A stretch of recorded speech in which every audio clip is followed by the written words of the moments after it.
Liberal Currents presents Half the Answer with your hosts, Caitlin M. Green and Trent R. Nelson. Trent, you know what they say. Happy days are here again. And when I say they, I mean you. That's what you say. And now I say it too. And soon the whole world will be saying it. How's it going, Trent? This is Half the Answer, where understanding a question is half the answer. I'm your co-host, Caitlin Green. Trent Nelson is with me. We are respectively a linguist and a historian / philosopher. We are editors for Liberal Currents and sometimes authors if, some toddlers will leave us alone for half an hour so we can type something up. As you can hear, my voice is doing so well. I'm really excited to do a double episode today. The small people have yet again delivered unto me a virus of unknown origin. So here we are. Well, Caitlin, it's a pleasure. Your voice is stunning as always. As I like to say whenever Caitlin's feeling great, we'll leave some nice comments underneath. She sounds wonderful. Well, Caitlin, we are here to cover your favorite topic today. We're doing history. And yeah, it's a thing I know so much about. I'm really good at it. Well, me thinks that this is how me feels during linguist discussions. So we'll take it. But Caitlin, so often, especially with everything going on, no King's protests across the country. Trent, the president posted an AI video of himself shitting on us. He did that. For real, in real life. I need help with this. He thought that was a cool thing to do, and it made him look really tough. And that is something that happened. Yeah, he said that he wasn't a king, and then JD Vance was like, yeah, but maybe he's a king a little bit, and then Trump was like, I don't know, this AI video seems to show me as a king, so I don't know. There are some people who want a king. That's what I'm hearing. Anyway, apparently. Allegedly. Well, Caitlin, even though the president is dumping unfortunate AI videos on us, well, there are still some historical precedents, and I get asked all the time, Trent, what's going on here? What are we watching? Is there anything in the past that you could look at and say, oh, this is like that? Well, for AI videos, we're going to say no. But for some of the other things, we're going to say yes. And to do that, we brought in a very special guest. If you're on the TikTok, you probably know her already. From Antisocial Studies. This is Emily Glankler. And what a pleasure it is, Emily, a historian, a genius down in Austin, Texas. Hey, y'all. I got to say it that way. Hey, y'all. Hey, y'all. Hey, y'all. Hey, Emily, how's it going? Great. Thank you so much for having me. Oh, the pleasure is absolutely all ours. We're always so fortunate when we get to have wonderful guests, whether our voices are in good condition or not. Well, Emily, before we get into if the president is Andrew Jackson or Benito Mussolini or somebody else that we're not familiar with, can you give us a little bit of your background? Give us the deets, give us the tea, as the children might have. They still might be saying, I don't know. Oh, Trent, you're so unk. You're so chopped in unk. Oh, I'm definitely unk. Yeah, and great. I think we're all cooked, maybe? I don't know. Old, we're cooked. Yeah. I don't think you're sending. Not today. Not given how much snot I've just shot into a tissue. So my name is Emily. I'm from Austin. I've kind of lived my whole life here. We were just talking about the legacy of LBJ, one of our more complicated presidents to love. And I was a history teacher for 12 years. So I have undergrad, master's degree in history, just full on history nerd. And I figured out a way to just make my whole life about talking to people about fun moments in history. So I taught high school history for 12 years around Austin. And then for the last few years, I've also been creating content online. It started with a podcast. Now it's TikTok, YouTube, Instagram, Antisocial Studies. And the last 2 years and a half, I've actually been lucky enough to start just doing that full time. So I'm actually out of the classroom for the first time in my adult life, which is wild. Wow. Yeah. You finally graduated, I Emily. graduated. I finally passed whatever quiz, and I don't have to go to high school every day anymore. Uh, well, again, like I say to my best friend, who's also a high school history teacher, thank you for helping to civilize us. We are very grateful for that, to be sure. We're not very grateful for AI videos No, that have the president dumping raw sewage no. on the humanity, though. And so I guess let's begin not there. Sure. let's Yeah, I have no let's precedent for that. I was like frantically trying to think about, you know, Like, did a some World War president II like era troll or make something. a Yeah, rude doodle or something? Like, can we I'm find sure. anything? I'm sure Johnson had lots of rude doodles somewhere in his notebooks. So yes, we'll have to go back to the library for that one, yeah. Emily. But in all seriousness, let's Hmm. maybe go back to a time that seems a lifetime ago. The year was 2016, and we were saying, "Oh boy, Yeah, this looks like it's going to be really, really strange and this is a really thing. unpleasant." Yeah, this is a thing. He beat out Hillary Clinton, Hmm. and we're not going to go into that whole deal right now, but we're Sure. going to go into, from the historical standpoint, what do we make of the first term? And now that we're Mm. in the second term, which seems so much worse in so many More heightened. ways. Yeah. Yeah. What is that? Give us the breakdown from the Emily, two what is Trump that? worlds we've What is seen. this? What what's going on? Genuinely, this is why I started my podcast, which I don't actually do anymore. I respect y'all; it's way too much work. But I would be at parties, and I was just tired of friends just being like, What is Syria? What's happening? Where are we? What's going on?" I was like, "I'm just going to put my Right. classes into a podcast, so I don't have to answer these questions all the time." But I mean, in all seriousness, the first Trump term made sense historically. I mean, made sense in some ways. The way that I always talk to my students about it is, well, one, my answer is going to be we've seen everything that's happening before besides the AI video. We've kind of seen it all before. We just haven't necessarily seen it all together by one person, and we haven't seen it impacting so many Americans at the same time. Um, but I do know, I just want to say from the very beginning, I have a lot of followers who, are Black women or LGBTQ followers who are like, I'm not that surprised by what's going on. I've seen a lot of this stuff before. But, Right. white women like me are going, oh my goodness, I've never experienced this. So, but I will say, when I talk to my students about American politics, there is this like pendulum swinging back and forth. It's way oversimplified. That's sort of what I do, from like a conservative era to a liberal era and back and forth. And so, in a lot of ways, right, FDR starts off this kind of golden age of liberalism we have from the 30s through the 60s ish. There's always kind of a transition period, right? The 1970s, we're kind of transitioning into a more conservative era. We have Nixon, but then we jump back to Carter. And of course, by Reagan, we're in a full conservative era. And so if you're looking at it that way, Obama was sort of the beginning of what would have been ushering us into maybe a liberal era again. That's how I would have explained it before 2016. And it made perfect sense that you might have a conservative backlash. You might have a Trump come in 2016. That I was surprised that he was the one who won, but I wasn't surprised that a conservative won after 8 years of Obama.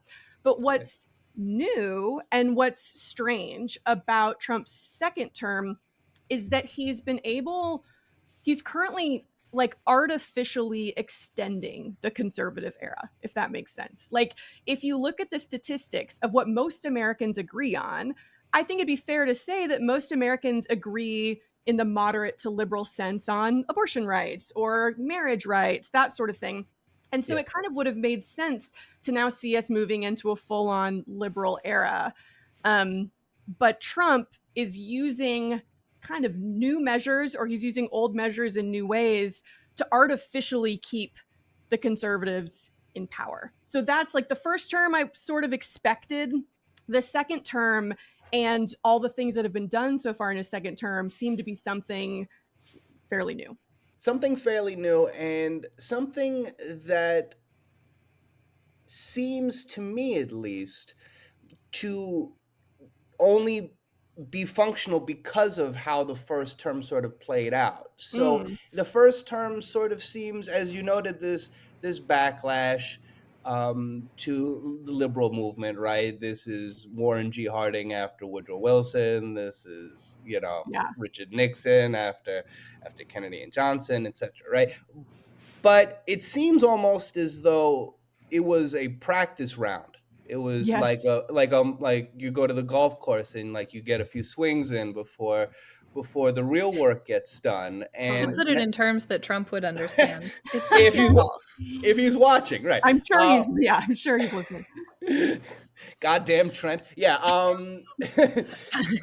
But now it seems as though he understands how far he can push Yes.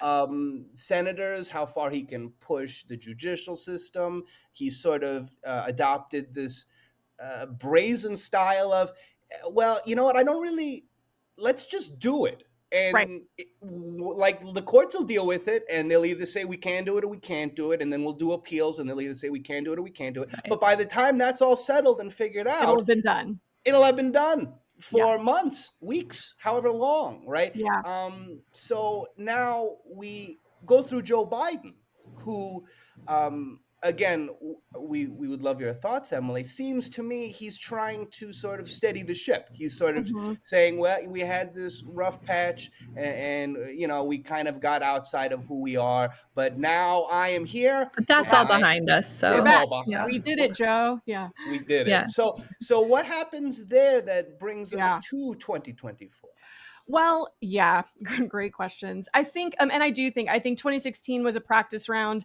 I think it was him testing all the boundaries and just kind of figuring out how things worked. And again, like, and you said, like how putting far- people in position too, like the Yes. judicial putting branch. judges in the positions. And the Republicans, to be honest, have been so good at that since the 90s of going, we're actually going to focus on the judges. That's something where Democrats their eyes were all on the White House, and it was like, oh, but actually, you know what I mean? Like, if you can fill the judges with can get a lot conservative done. people for life, you can get a lot done later on. So they really did a lot more groundwork than the Democrats did. But I think Joe Biden, for all his, I don't know, faults and benefits, whatever, I just think he was living in a different world. I think what's been hard for a lot of Americans, and what's also been hard for historians, Trent, I'm sure you felt the same way, is we both watched 2016 and went, oh, I know what's happening, right? As a historian, I watched just even his first campaign in 2016 and went, oh, I know exactly what he's doing here. Now, is he going to be able to do it? I don't know.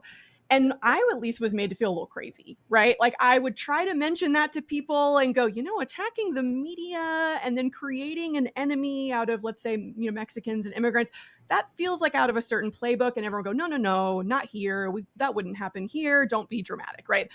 Right. And so I think that a lot of people were still that way, even through Biden's presidency, of waiting. Okay, when can we just go back to normal? Right now, can we just go back to normal? And I think it's this second term that a lot more Americans are realizing there isn't a back to normal, that whether this continues or not, whatever comes after it is going to be something new.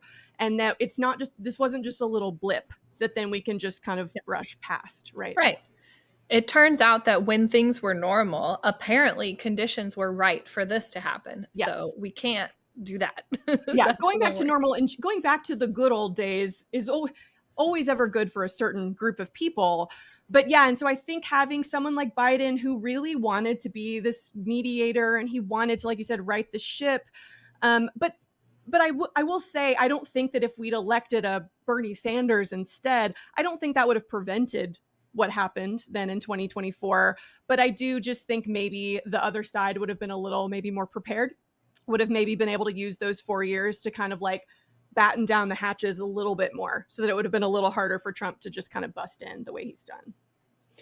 Yeah, and I really love that point, Emily, because again, in these times of conservative pushback, whether it gets as extreme as we've seen in some European nations historically or not, you do Love often European see nations.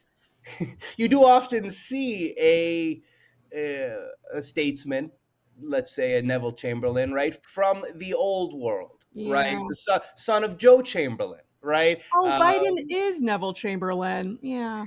Okay. in, Poor in guy. many ways, right? Yeah. This person who means so well, Yeah. but is just stuck in this old time. Yeah. Stuck in this old time where we do things this way, and everything will be okay. I talked Yeah. to Air Hitler, and he I said, have peace. We've "Oh, established peace for our time. We chatted it out. We figured it out. He's just going to invade Czechoslovakia and then he's going to stop. It's going to be totally fine. That's right, right. Yeah. He right, definitely would never go back on his word. That would be No, no, so no. ridiculous. There's norms about that. So Yes, no." totally. He told us that he was going to do this. How could he lie? Yeah. Um, so we were Charlie Brown, and we thought that the ball was going to be there to kick, and turns out Lucy was there as per usual. So now we are in 2024, 2025, and the gloves are off. Mhm. And so now that we've sort of alluded to the past quickly, um, we're living in something that not only has shades of 1930s Europe, but the book it can happen here, right? yeah. The idea that for any of our listeners or watchers who have read that book or would like to, it's a very good one, um, very prescient for our times to be sure. Um, so so Emily, what are some things that the president learned Yeah. over the last 8-9 years to apply today, and what are we seeing as a result of that? What are those fruits? Well, I think the biggest thing that he has learned or the people around him has learned is something that's really hard for my teenage students to understand, which is checks and balances are so slow. They're so slow. They are not meant to respond to a crisis. And so, because for however many years now, I've had people messaging me going, can he do that? Can that happen? Can they do that? And I'll go, well, technically, according to the Constitution or the law, no, but he did. So it doesn't matter if he technically can or can't. And like you said, he's learned an ask forgiveness, not permission mentality. Like this is something that I saw as a Texan, right? Back in during the Obama years when Texas was trying to do what they could to basically get rid of abortion in the state. They go, well, we're just going to pass a law that says that all abortion providers have to have admitting privileges to an ER. And that wasn't medically necessary, but what it did is it effectively shut down, I don't know the statistic, but most abortion clinics around the state. And of course, over years, that went to the Supreme Court and they said, no, that's unconstitutional. But by that point, those clinics had been closed for years and Right. many of them were never able to reopen, right? So that would be like a more modern example. But in general, we have Andrew Jackson, who's like, I want this land in Georgia for white farmers. And I know it's the Cherokee Nation and I know we have a treaty with them, but like, I'm just going to say go in and take it anyway. And of course, the Supreme Court says you can't do that. And Jackson says, well, then you go down there and enforce it. Like, I'm not going to. And so it happens anyway. And so I think that's the biggest lesson that he and his people have learned about American history is that, like you said, Caitlin, we operate a lot of times more on norms than strict laws and measures. We have a lot of things that are unwritten rules that, like George Washington set this precedent and we've just all sort of gone along with it, but that technically, no one's ever tried to just say like, well, I'm just going to do it and then see what happens. And Right. he's doing it. It's been interesting watching the courts try to move as quick as they can. Yes. Like in the case of the ICE abductions, like people Yeah. getting taken places where like sometimes it's like midnight and they're like submitting papers because they're not supposed to work that fast, but like they kind of have to. Yeah. We've been going back and forth in Oregon about the National Guard, right? So like Mhm. yesterday, they appealed to the Ninth Circuit and they were like, okay, so now we can bring in the National Guard. But then the Ninth Circuit, one of the dissenting judges, like really quick submitted like 2 hours after the ruling was like, okay, actually we're gonna do like a sua sponte, like full bench on Thursday. So you have until like Wednesday midnight to submit evidence that we should rehear the case. And so then National Guard is, I don't know where they are. Like I picture them like horses, like behind a gate, just like, am I gonna? Yes. Same thing. The same thing happened down here in Austin that, Greg Abbott said, we're sending the National Guard. And then, I went to the protest. There was no National Guard. I think they were back somewhere else going, we're just going to like wait. And I mean, if there's a big crisis, we'll go. But yeah, there's a lot of uncertainty. And in that uncertainty, Trump can sort of do what he wants. I mean, he thrives in uncertainty and chaos. He thrives when people don't really know what's going on. And so I think the slowness of checks and balances. And the other thing I guess I just want to mention is that just because something is constitutional, that's not a synonym for right and good. I think that's something we're also losing sight of, is we're going, well, that's technically legal or that's technically constitutional. And we go, well, sure, but constitutional doesn't mean always good, right? Constitutional means it upholds the institutions that have been built by the Constitution. So, if you're a Japanese American who was interned during World War II, well, they found that was constitutional. But I think we all would look back on that moment and go, but that wasn't right. And so I think that's another thing as well, is that a lot of people are getting really stuck in the semantics of it while actions are happening out on the streets, Yeah, absolutely. And, it's always a pleasure to hear Andrew Jackson's name brought up, of course. I love talking about Andrew Jackson. He's such an interesting fellow. Not so good at reading or writing, pretty good at running a military operation. And really, when you study the election of 1824, with one of my personal favorites, John Quincy Adams, you do see a lot of similarities, not only between Old Hickory and the current president, but sort of between the people working behind him, like the Martin Van Burens, and the mechanics of how the nation was and how it became. It sort of hinges at 1824 in many ways. Yeah. And well, I don't know if you'd like to talk about that, but what I would like to talk about is sort of what you brought up just briefly, but also what we spoke with Walker Bragman about. We were talking about healthcare just recently with Walker. He's a journalist as well. And he had mentioned how the sort of the liberal states banding together to ensure like health standards remain, right? He was saying how that was a positive thing, but at the same time, how it was a little bit frightening because it harkens back to a time period where states maybe decided that they didn't have to abide by the federal government's decrees. What can you tell us about something called nullification? Oh, I will go off on nullification, but I'll do my best to kind of rein it in. I think that's what's been really fascinating too, is that I've heard a lot of people very hopeful of going, well, fine, let's just turn states' rights on its head and say states' rights to continue providing healthcare, states' rights to continue protecting, nonviolent, undocumented people, whatever. And I do think that is tactically, I think that might be a good move for now, right? Blue states contribute so much more money to the federal government, right? There's a lot of power there. But like you said, as a historian, you go, ooh, like, is that, do we want to just be agreeing that that's now a thing? So, for some context for people who fell asleep in history class or just didn't memorize the dates or whatever, right? This has been a debate since the very beginning. I mean, what's fascinating to me is how little we talk about the Articles of Confederation, our first version of a government, which literally was a states' rights utopia. I mean, I think they literally called it like a friendly association of states or something. Basically, they envisioned almost like the EU, like each state's going to almost be its own little nation. And sure, we'll come together kind of for defense, and we'll come together when there's things that kind of impact all of us. But they went so far, no kings, to not even have an executive, right? And obviously that was kind of dysfunctional. And so we come into the Constitution, but we've always had, especially Southerners, kind of going, well, what about when a state doesn't like what the federal government does? That's where the Bill of Rights comes from.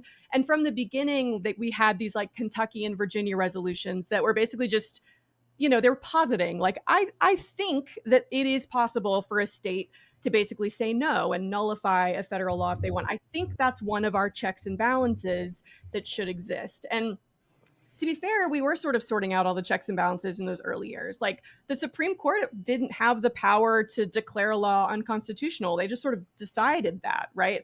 In Marbury versus Madison. And so it is fair that all these different groups are figuring out where's our line. And a lot of states were going, well, can we nullify a law? And it was sort of just there as an idea until the nullification crisis, which happens under Jackson, which to me is my favorite rebuttal when people want to argue that the Civil War wasn't about slavery, when people want to say they didn't secede over slavery, they seceded over states' rights and whatever. And I say, well, if that was the case, then the Civil War would have started in 1832, right? Because the exact same thing happened. You had a tariff that got passed that was horribly unpopular. You had Southern states who were really hurting and really felt like the North was just like not looking out for their economic needs. I mean, everything's there except the issue of slavery. The South Carolina says we're going to secede. I don't know why it's always them. And they even look around the other states, that will become the Confederacy. They're like, are you with me? Are you going to secede? And every other state says no. They're like, no, this is fine. Like, we hate this tariff, but we're not going to go there, right? They're only willing to go there in 1860 when slavery is threatened. So I think this idea of nullification and states' rights, for the most part, has been a tool of more conservative actors. It's interesting because actually abolitionists were the first to propose seceding. Actually, they were like, what if we secede from the slave states? But it just never gained ground. So it is kind of interesting to think about that, like maybe now blue states could use the states' rights argument against the government. And again, short term, I think that's really interesting. But like you said, Trent, long term, I'm going, so are we just giving up then? Like, we're just giving up the idea that like the federal government should be uniting us and is sort of supreme. We're giving up what kind of Lincoln established. Well, right. And like in the case of something like vaccinations, like I don't really like the idea that in Oregon I can get them, but like in Texas you cannot. Right. I think that like we actually should be looking out for each other. Like I don't want us just being like, well, I got mine and like sayonara, Texas. Like the problems that are facing us are so different than the problems in the 1830s, right? You mostly just lived within your little community and you didn't have really a lot of connection or contact with another state across the country, but now you do, right? So yeah, there's also just a logistical need for like federal oversight now that you didn't always have necessarily in the 19th century.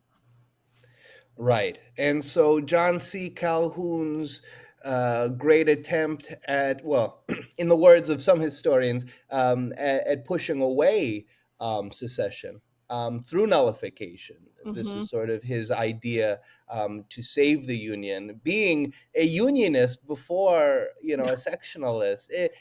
Anyone who's interested in Calhoun's life is definitely, the Marks of the Masterclass was an interesting fellow.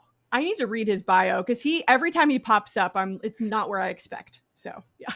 He sort of mirrors the regionalism of the country in so many ways. At first being a unionist and then to be fair, South Carolina sort of becomes more of a firebrand and it pushes him in so many ways to become more of an asshole. And certainly he becomes one.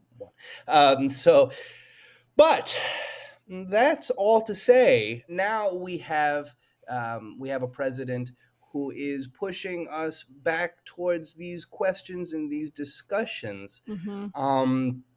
So let's get down to it again. What is ICE in the context of American history? Have we seen an ICE before? I mean, when we spoke with Adam Hochschild, he mentioned in the early 20th century the sort of forces that would be deputized to go around searching for immigrants or searching for unionists, trade unionists. But is there anything else that you can think of outside of perhaps slavery and Jim Crow eras? That's what I was going to say is, I mean, slave catchers, right? To me is where a lot of law enforcement really, you have to start there to understand kind of how it developed. But I also think a little bit of like Pinkerton agents and like when the era, because we're in a Gilded Age, right? We're in Gilded Age too. Like Trump is Andrew Jackson during a Gilded Age, right? Where instead of the common man, his people are like the wealthy and powerful, men, Yeah. right? But the world we're living in is like the Gilded Age. And so again, if you remember from your history class and you're like, I had to learn about a thing called Haymarket and I don't know why, or a thing called Homestead. Well, these are all these labor riots, strikes, uprisings, whatever you want to call them. And what was happening in that time is that the federal government, if they got involved, was always getting involved on behalf of the business. They were always getting involved against labor. And so, for example, I can't remember which president it was, but it was during the Pullman car strike. It was maybe it was one of the presidents that no one remembers. It's Grover Cleveland. It's a Grover. I was like, I think it's a Muppet, but it's Grover. It is. And he was like, well, now you're interfering with the US mail, so I can step in, right? They're trying to find ways to step in and stop these labor movements.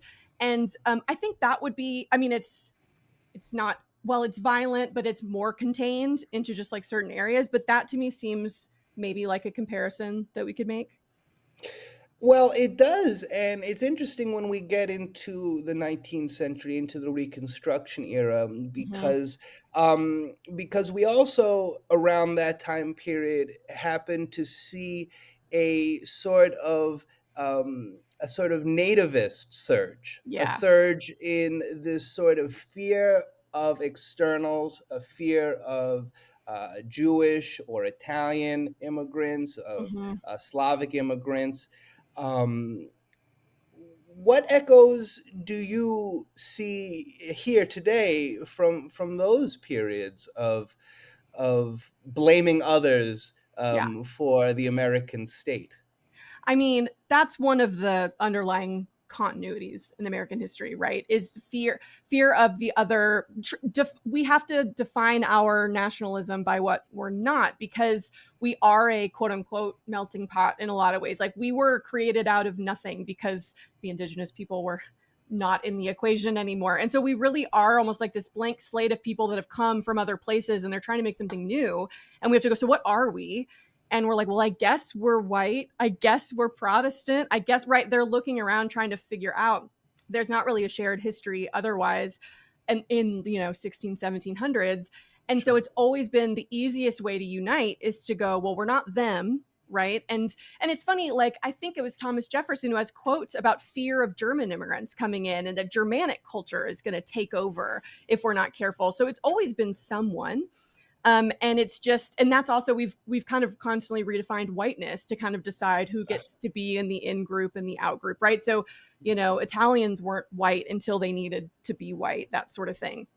So that's always been the case. But of course, like, we've had moments where we've had eras where it was not politically correct, for lack of a better word, to be so openly xenophobic. But we've had eras where it was. And like the Gilded Age was one, right? Our very first immigration law ever was the Chinese Exclusion Act, which is like the most boldly named. I mean, it's like, we're just going to say exactly what it is. And so there were eras where it was sort of okay to just be outwardly racist or xenophobic, because the vast majority of people that were in the in group felt that threat for some reason, right? And whether it was Chinese immigrants, Irish immigrants, Slavic, whatever. And so again, I just think we haven't had one of those eras in a long time. I think that post FDR, I really think that we for a long time put that aside as like, I know some people still feel that way, but it's not okay to make a whole political movement over it.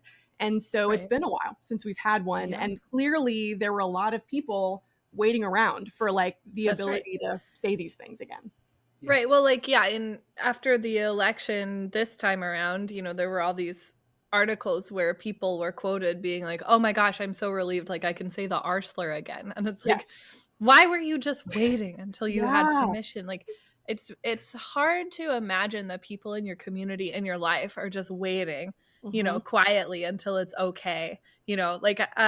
Yesterday at school pickup, I saw a parent in a t-shirt that said, try that in a small town on it. And I was like, first of all, it's Portland. Like, what do you mean? It's a small city, but, and like, but also like, try what? Like, what are you excited to punish somebody for? Like, why is there this sort of like, this feeling of anticipation that, oh my gosh, I'm going to get to string somebody up. I'm so excited for permission.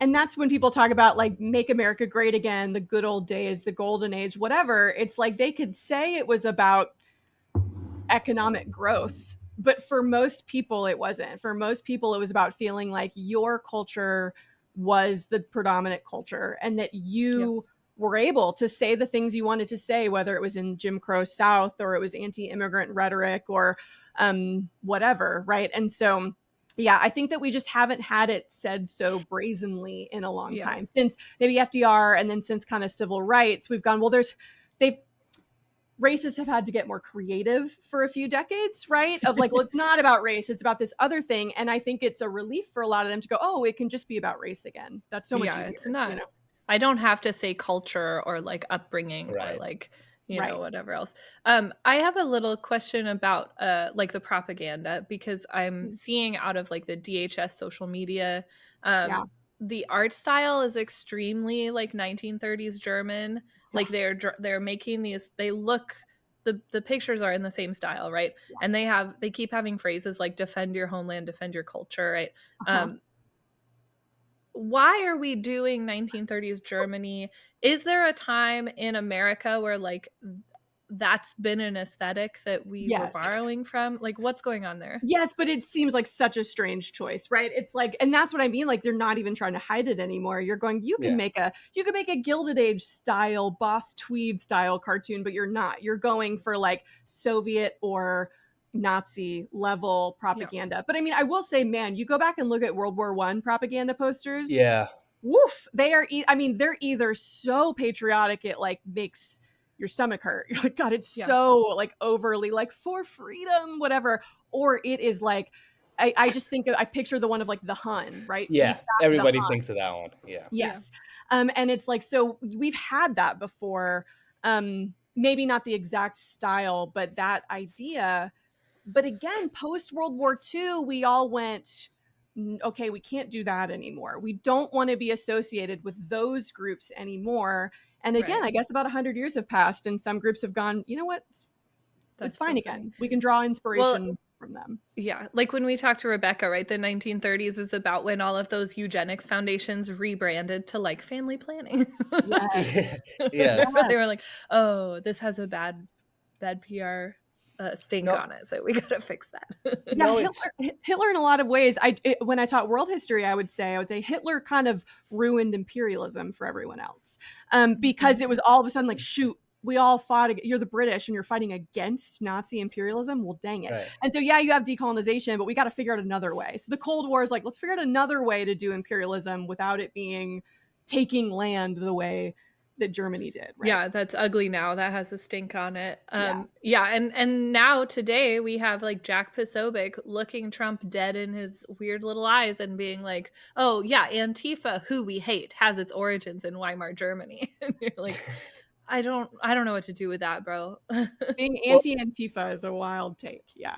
A wild take, but I mean, you brought up World War I, and yeah, the propaganda was obscene, but we also have some other little glimmers that we carried with us. Liberty Cabbage from Sauerkraut, right? We all remember freedom fries. This is the freedom fries of the...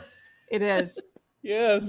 Yeah. German Shepherds became police dogs. I didn't even think about that. A whole thing. Yeah, it pretty interesting. But again,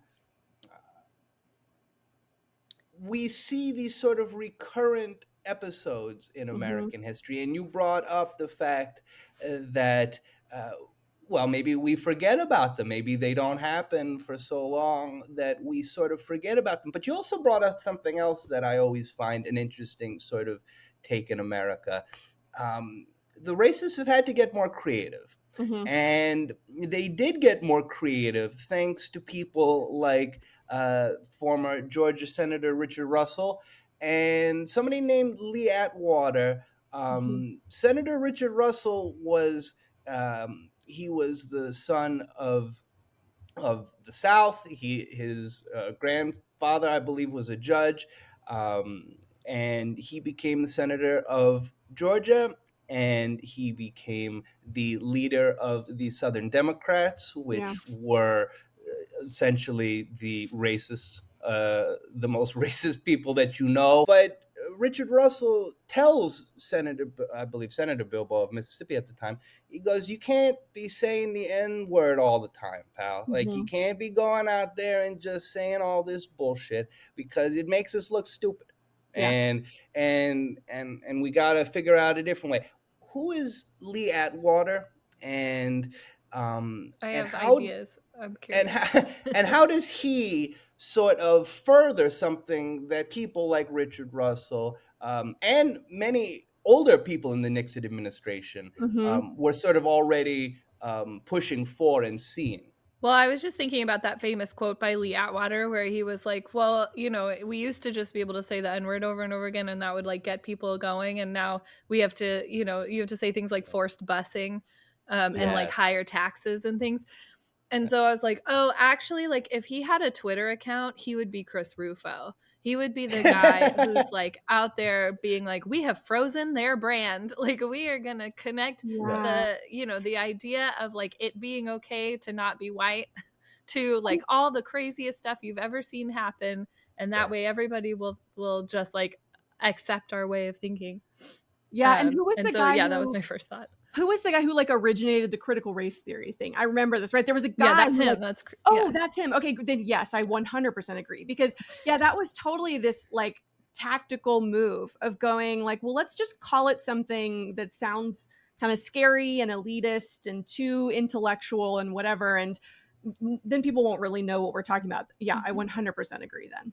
Yeah. And like he would do this thing where he would do like quote unquote exposés when where he would like somebody at some workplace would have to do like an HR training or a DEI training or whatever. And they'd like take a photo of the whiteboard or the handout or something and they'd send it to Chris Rufo and he'd be like, oh my God, they're doing woke Marxist indoctrination at your like pediatrician's office or whatever. What one of my posts got that happened to it. It was another, it's like the libs of TikTok, whatever account. Yeah. And it was, I was highlighting with my school's permission. I ended up feeling terrible just because it brought so much unwanted attention. But with my school's permission, I used to teach at this small little kind of liberal private school in the middle of Austin, very social justice oriented.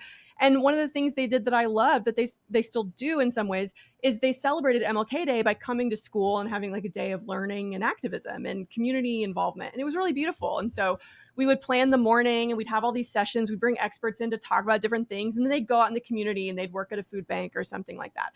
And I made a TikTok about it and was like, it's just something I'm so proud of. And it got taken. And it was like, look at what they're doing. One of their sessions is on transgender rights. And I mean, it was wild to see. I mean, our school got doxxed, like our kids were, I mean, I had to take it down. It was really the power of someone like that, the power of someone who can then just tweet out one thing and all of a sudden you're like directing an entire narrative was wild to see. She's really bad about that. The Libs of TikTok account where she'll get as much information as she can on just like normal people doing their jobs, living their lives, right? And then create a whole shitstorm around them so that and it's all under the pretense of like save the children, right? Yes. But they're putting these kids in danger and they're putting them under stress because now they've put a target on those kids' school. It's a total nightmare. So cool that can happen.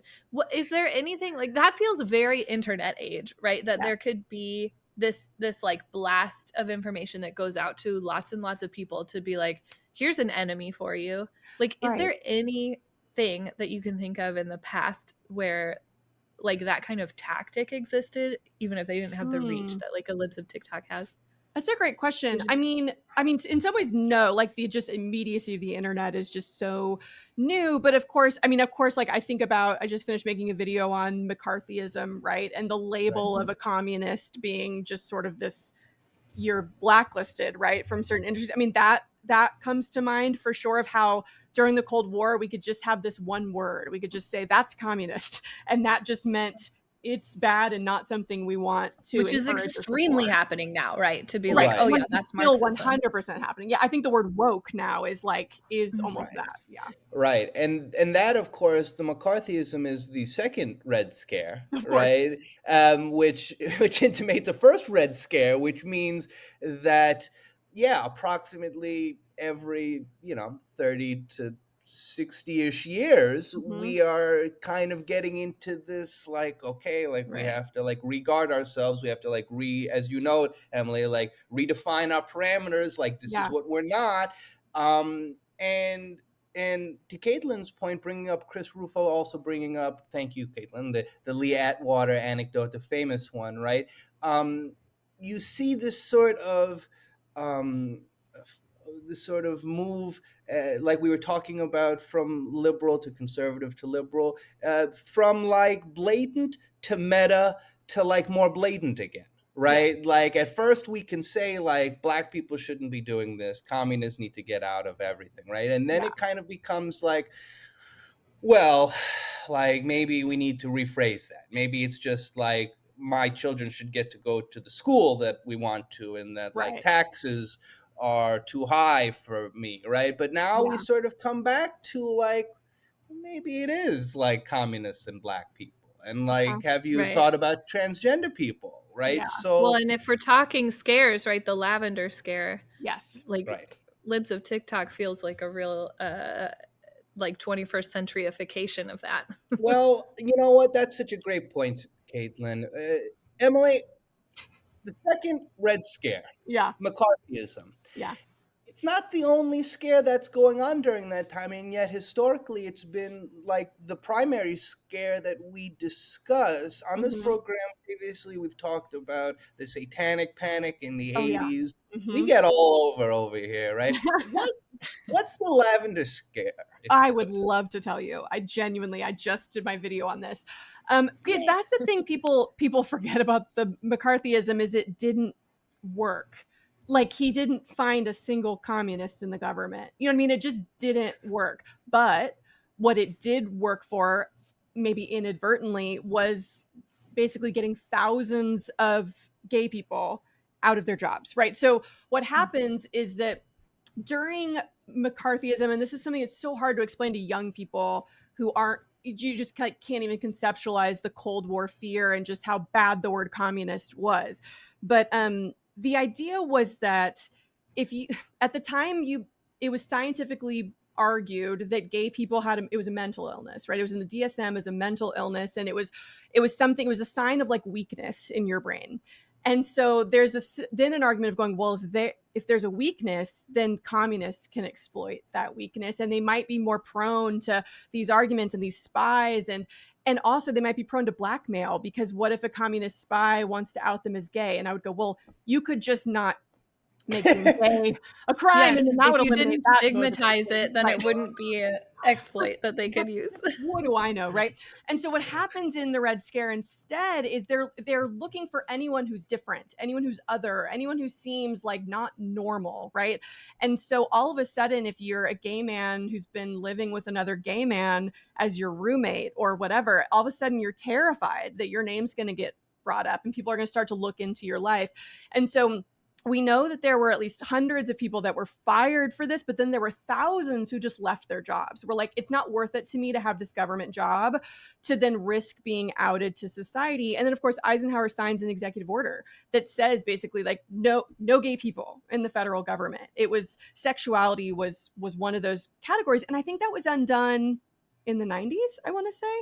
I think in the 90s was when that was officially revoked, and it was okay to be openly gay and work in the federal government, but please fact check me on that.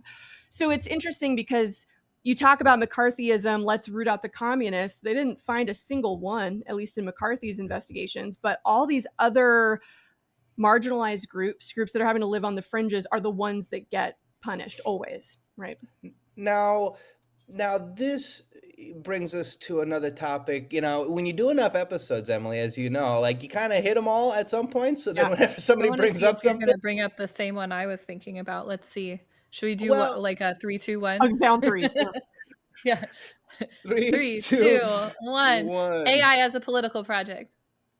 Was that Okay, yours? that's a good one. No, mine was the fact that we tend to look for um we tend to look for justifications to our bigotry Yeah. in like medical or scientific Yeah. findings, Yeah. Something right? Or quantitative. strategic, right? The thing about like, oh, well, Yeah. it's an exploit for blackmailers, and so they're actually like a national security threat. Like Yeah. that just feels like, yeah, using sort of tactical language uh, Right. to discriminate. Mhm. They talk about transgender people today in the same way Yeah. that Emily you're just alluding to. They spoke about gay people, Mhm. and using They these shouldn't be same. allowed around our children because they're sick, actually. And Yeah. Right, it's a mental illness. This is much less complex. we would love to accept them, but you know, some of their rights actually conflict with women's rights to female only spaces. So we can't really extend that far. Mhm. Right, but still utilizing those medical or scientific justifications to sort of like hide the most blatant, like, Right. racism or hatred or disdain. Um, well, that one I'm not going to ask you about because it seems to me that's a very human fault or Right. But fault it that Okay. Oh, it is the like it's very complicated, and then when you zoom out you yeah, go, actually it's not very yeah. it's really complicated. You not know what I that mean? It's that. complicated. It's like we get in the weeds and then you zoom out and Yeah. go, wait. I human Right. Like decency. on the trans thing, like, oh, it's so complicated that you can't listen to like the foremost experts in the field Yeah. Or just when let they someone say that be it's where they safe want to and be. healthy. You know what I mean? It's like that's actually a Yeah. pretty simple thing that we're making very complicated, right? That like you don't actually know more about this person than they do. Than they do. Right. But the AI as a political project part, I thought I wanted to connect to because the way that the lavender scare worked and the way that the red scare worked was not that it was like accurate at pinpointing un-American activities, Yeah. as you might say it. It is more that it like functioned as a threat against people such that they would edit themselves out of public life, Yes. and that like people would be so afraid that they might get caught by this thing, and that it could literally happen to anybody because like maybe Mhm. you're not even gay, but like somebody just has a feeling about you, Yeah. right? That's already scary enough. And the same way with these like the Doge boys being like, yeah, we're gonna use AI to find like traitors. It's That happening it to makes me teachers feel all like, over the country. Yeah. yeah, Yeah, right. teachers And all over the like, country. Oh, sorry. Go ahead. oh no, that's okay. Yeah, the teachers and librarians too, right, are Yeah. having just community members who are like hopped up on propaganda that can cause like an immense amount of trouble. Mhm. Aren't you having something happen with your library right now? Like, so Katie texted me. She was like, "Caitlin, oh my God!" So Katie's a previous guest we had, who's a Texas librarian, and she's like, they're essentially like closing down branches because there's been too many challenges ultimately, and like we just can't deal with it. That And sounds it's right. like the youth libraries, like in schools or next to schools. Yeah, that sounds right. I know I've been well it's wrong it's wrong, but it sounds like a thing that's happening. Correct. Yes, actually. I'm get to be in communication with a ton of social studies teachers just by virtue of like my platform. I mentor a lot. We do kind of meetings. They just reach out to me, and it's happening to social studies teachers all around the country. It's just this silent thing that's going on where a teacher's going, well, normally we would read this document. We would read what to the slave is the 4th of July. But actually, we're just going to not do that this year. We're going to, and it's like, it's happening everywhere because teachers we've always understood that one parent can ruin a teacher's year. I mean, genuinely, just one parent who's Yes. willing to email and go to meetings and stuff, whether they're right or wrong, can really ruin a teacher's entire year and potentially career. That's always been true, but now they have ammunition, right? They have the language to use.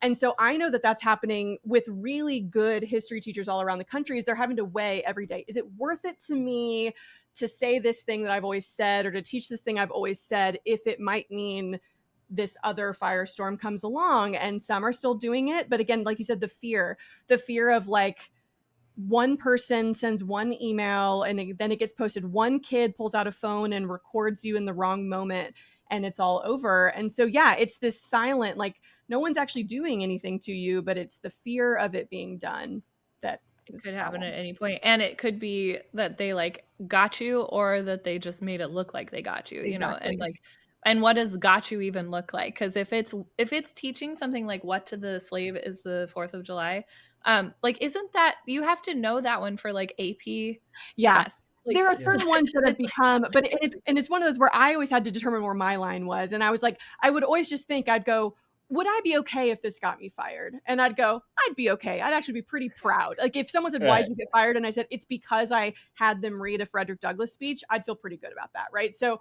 Right. yeah, there's some that, I mean, you're a little protected. I a lot of times taught AP and I liked that in the end because you got protected. You could say, well, this is what I have It's to, in the you had curriculum, someone like, else I to have blame. to. Yeah. Right.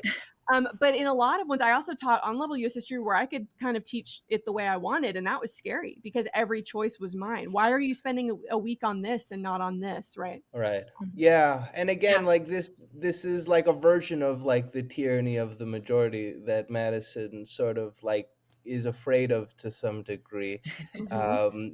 Because it's not only from like a voting standpoint, it's from Yeah. a social standpoint. It's from Yeah. a standpoint of like what you're noting, Emily. Do I feel safe enough to be able to express these ideas? Yeah. Because if we don't in a society feel safe enough, it doesn't matter if we are black or transgender or gay or anything else, we will do as you noted, Emily. We will self-censor. We Yeah. will say, Yeah. I'm not going to say that, or we'll say, you know what, this very comfortable job is not worth it, right? Yeah. I'm going to leave because I need to protect myself. Mhm. And again, coming back to today, you are seeing that. You are Yeah. seeing that not only in the schools, as you've noted, but you're seeing it in the government. People leaving, Mhm. civil servants leaving because I'm not going to deal with this shit. I gotta figure out how to deal with this, but it's not going to be like this. I Right. gotta hang out with my family. Right. Well, here in Portland, we had a professor of Antifa hounded out of his job. I think he We was just at had a Portland few State. UT professors. Yeah. Mhm. And like he's literally out teaching like de-escalation trainings and stuff to like help keep Portland safe and peaceful while we're doing our ice occupation. And it's like, like this is the guy that you really want Yeah. in contact with as many people as possible, right? Yeah. Because like he is teaching people how to like break up fights and slow things down and If you like cool the truly don't temperature. want violence in the city, right? It's like that, but yeah. This is your guy, right? Mhm. Yeah. So again, in the flotsam and jetsam of existence, right? In this sort of give and take, this sort of push and pull, we are now here again. Good to be back here again. Not really. Yeah, how do we make it unacceptable to be overtly racist again? Mhm. How do we get there? Which I would love. I would love for it just to be not cool to be racist. You know what I mean? Even if we could just go back to that for now would be a stepping Right. stone I would love. Yeah, and this is the thing that people then want to ask historians like, well, what's next? And I'm like, oh, historians, I hate talking about the future.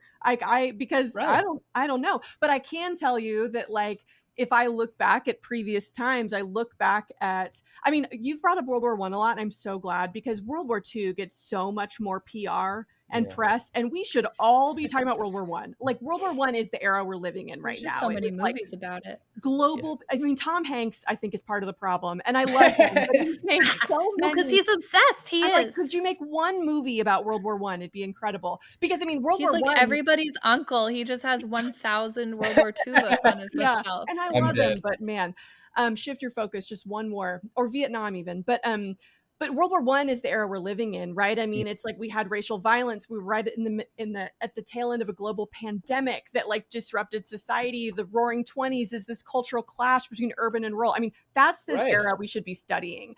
And what's interesting to me is if I look back at the different eras that feel similar, Jackson, and just sort of antebellum. I look at the Gilded Age. I look at World War One. They all end. They all lead to some era of kind of liberal change. Looking back, going, what did we do wrong there? It was the Lincoln era Reconstruction, progressivism, FDR, that sort of thing. But they all required a crisis to like redirect us that way. And that's the thing that I think is I don't want to be like fear mongering. It doesn't necessarily mean a world war or something, but they required some massive crisis that impacted enough Americans that they all went, hold on, right? So whether that was the Civil War or the Great Depression, right, or something else, it was like it needed something that was almost uncontrollable from the outside that put enough Americans on the same side. And I don't know, maybe it might be ICE and the National Guard. Maybe Trump is doing it himself. And it normally is. Normally the leader does it to themselves, right? If we look at world history and we look at authoritarian style leaders, they typically are their own demise, right? It's the way they respond and react to a small group protesting that then actually leads to a bigger group going, well, that's not okay. So it might be that that's crisis enough. But so it's like I'm hopeful for the long term, but I am just kind of watching going, what's our breaking point? At what point do enough Americans go, no, we're not doing this anymore? Well, that is absolutely accurate. And again, we hear and we remember from our youth so many stories um, whereby the tyrant puts in motion the thing that destroys his reign, right? His own destruction. Right. The prophecy says that this is going to happen, and so you do the thing to stop the prophecy, but the thing that stops the prophecy is actually the thing that starts the prophecy. Yeah. Every fantasy novel, right? Yeah, like the Oedipus kind of thing. Yeah. Right. So, yeah, I think that it's very satisfying narratively, right? The best stories are the ones where it's like, oh, the tyrant, their reach exceeded their grasp. They went too far and the people rose up or whatever, or something happened where their hubris kind of caused their own downfall. Would be lovely to see that happen. It does feel like the ICE overreach thing is going to definitely, it's like energizing people because nobody wants to see people in their town get kidnapped. And then the tariffs and all the weird economic choices that he's making. The fact that he just did all of this stuff to like impoverish the people of this country and like take away our healthcare, and the government shut down, and then immediately started demolishing a wing of the White House. Right, that feels like optically that's not smart. It feels like I feel a little crazy sometimes because it's like he's looking at anti-democratic authoritarian leaders and using their playbook in a way that's so on the nose that I think people are missing it. Like it's so on the nose, people are like, well, we wouldn't be that blatant about it, right? I mean, that's crazy. Yeah, that's way too far. I just saw a post that was like, hey, St. Jude's had to cut 150 million or something from their budget because of cuts to cancer funding. Meanwhile, this $250 million demolition of the East Wing to build a ballroom, it's like just that optic alone should cause a revolution. You know what I mean? Give money to Argentina while we're getting we're making healthcare more expensive. Any of those things in past eras almost would be like, well, there's the French Revolution. You're bringing out and I think there's something different. I do want to acknowledge there's something different about now that truly, I hate blaming the internet. It feels like such an old thing, a boomer thing to do, but like the internet and social media has really quelled a lot of that instinct in us to go like, it feels so big and so vast, or you feel like your voice, I can make my voice heard here and then it's been heard, but nothing's been done. Because there are so many things that have occurred that in another era would go, well, that would be the cause of a whole revolution. And here we just go, oh, it's Wednesday or whatever, It's that, it is that. It's also like the practice of normalizing what is happening, right? Where like for example, the Trump dumping shit on people video, like it was barely a blip in the news where it's like, no, that's frankly wild. A bizarre and just like out of control thing for somebody to do. It is such a slap in the face to all of like so much of America, right? Peaceful protesters, you know what I mean? Yeah. Yeah. The video had people holding American flags. It had a lady with a baby in a carrier, and they all got poop dumped on them because Trump was mad that we said he couldn't be king. Like that should really be a whole like several weeks long news cycle, really. But it gets normalized because it's like, well, he's the president, so whatever he's doing is like stuff a president does. And this is where when I would teach my students about Watergate, it was hilarious. They'd go, that's it? That's all he did. Oh yeah, we've done like 50 Watergates this year. He just wiretapped an office and he used Right. the FBI to try to, really, that's all? And I'm like, y'all, that was a big freaking deal. That was a It's big It was a deal. big I talk deal about then. Clinton and they're like, that was it? He lied about, having sex with an, and I'm like, It was y'all, just this, perjury, and really. so now it's been ultimately. it's been so normalized that we Yeah. go, well, that's not half as bad as what happened last week. So, Yeah. Yeah. Right. Yeah, I would say there's been like so many Watergates and worse, right, Yeah. since, and a bunch of definitely perjuries that happened. And Yeah. so like the fact that there were impeachments and even resignations before that, like we don't even think that's in the universe of possibilities now. Yeah. That really does show how our perspective has shifted. Yeah. And something else that I notice fairly frequently that sort of goes along with all of this is that, like, while we live in a democratic society, still, I believe, as of this recording, there is amongst the people, in some circumstances, this sort of apathy which disconnects them from feeling accountable for any of this. Like, I've spoken to people who are like, well, I'm not responsible for what the president does. Like, I voted for him, but like that's as far as it goes. Like, I don't make the decisions, right? Yeah. And I'm sitting here like my brain is melting out of my ear. I'm like, my brother in Christ, like this is a democracy, right? Yeah. Like, we choose the people who then choose the things, and in so doing, we do have responsibility Yeah. in all of that. Yeah. And if you don't feel that connection, then why leave your house to protest? What's Why go wild is yell? I never made this connection until you just said that, but there's so many people in my comment section. There's like a certain brand of people in my comment section that like to go, we're a republic, not a democracy. We're actually technically a republic. And you go, it's like a square and a rectangle, right? Like a republic is a type of democracy, right? It's a type, yeah. But and I've just realized that in a lot of ways that's the same group that's saying what you're saying, and it distances them from any responsibility of going, well, it's a republic, right? I mean, I chose the person, but then they do it's their job to do the things. I've never made that connection before, but it really does make it easier to kind of sit back and go, well, what can I do? And I think a lot of people think democracy means you vote and that's it. It's like, no, democracy means you vote and then you pay attention and you hold people accountable and you protest and you go to meetings and it's all those things. You call your representatives and right. That it's an ongoing thing. At our protest, there was a speaker who said, it was the head of our Save Our Springs coalition, which is a really popular nonprofit in Austin. And he said, democracy is like making love. If you're really good at it, you get to keep democracy is like making love. You got to do it. And then he said, if you're really good at it, you get to keep doing it every day or at least once a week is what he said. And it was such a good, it was like, it's like this action, right? This thing you have to keep doing. And if you have to put it on your calendar as a reminder, there's no shame in that. That's okay. Yeah. Democracy is becoming, never become, right? It is a process. It is each day we wake up and we say, how can we ensure that we're being represented, but that others are being represented? Right. Yeah. And like, I live in a blue state, in a blue district, in a blue city, and so when I call my representatives, usually they're just like, thank you for letting me know, I'll mark you down, like, thank you. Totally. And but that is also something, right? Because it means that, like, it's on the record that, like, either we like what you're doing, keep doing it, or like we want you to push harder or whatever. Like, there's something there. That's what I tell people in Texas, because I'm the opposite. I get an intern being like, we know you're really pissed. We got it, right?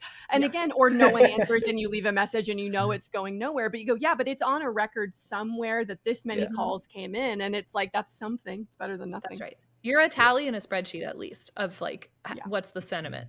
And that a historian 100 years from now will study and will use to say, hey, there was a lot of feelings by the people in this era, right? I mean, it is important. Yeah. And it's doing something, because sometimes those representatives will come to a journalist and be like, I need them to stop calling. Yes, we love those. Well, Emily, that's when you should do more calling. Yes, you call more when you read those reports. Emily Glankler, what a brilliant pleasure this has been. Thank This was you great. for walking down the years with us, uh, educating us some and chatting with us. To be sure, we'd love to have you back, but Sure. before we let you go, we need you to list comprehensively all of the places that people can find you so Right. that they can go into the description and find you. We're going to put it in the description. Self promo part. Okay. Yeah. So I'm on TikTok at Antisocial Studies. I'm on Instagram at Antisocial Studies because annoyingly someone took the handle and hasn't been using it. And then also on YouTube, Antisocial Studies, I have a weekly series called Emily Teaches US History. So if you're someone who's like, I didn't get any of these references today, I'm doing a back to basics, a lecture each week. We started with Jamestown. I just posted my video on winning World War II. So it's like 15 minutes at a time kind of lecture series. But TikTok and Instagram is where you're going to get daily contextualizing current events, fun stories from the past, whatever. Beautiful. Okay, we will put links to those things in the description so that you guys can go look, as well as like some background on some of the topics we touched on today. Awesome. Emily, it's been such a pleasure. We would love to have you back sometime. Yeah, Anytime for sure. you have something you want to talk about, we are here. Awesome. Same. If you ever need a generalist historian, I'm here. So thanks for inviting me. I really appreciate it. Pleasure's Thank all. you. Yeah. Cool. This has been The Thing with the Answers, some fraction of which we have. So we will see you next time. Thank you. Thanks. Thanks for listening to Half the Answer, presented by Liberal Currents. You can find Half the Answer anywhere you get your podcasts. Liberal Currents is an entirely listener and subscriber-funded publication, which includes programs like Half the Answer and Neon Liberalism. So, if you like what you've heard and wish to contribute, you may do so at liberalcurrents.com and through Patreon. And remember, understanding a question is half the answer.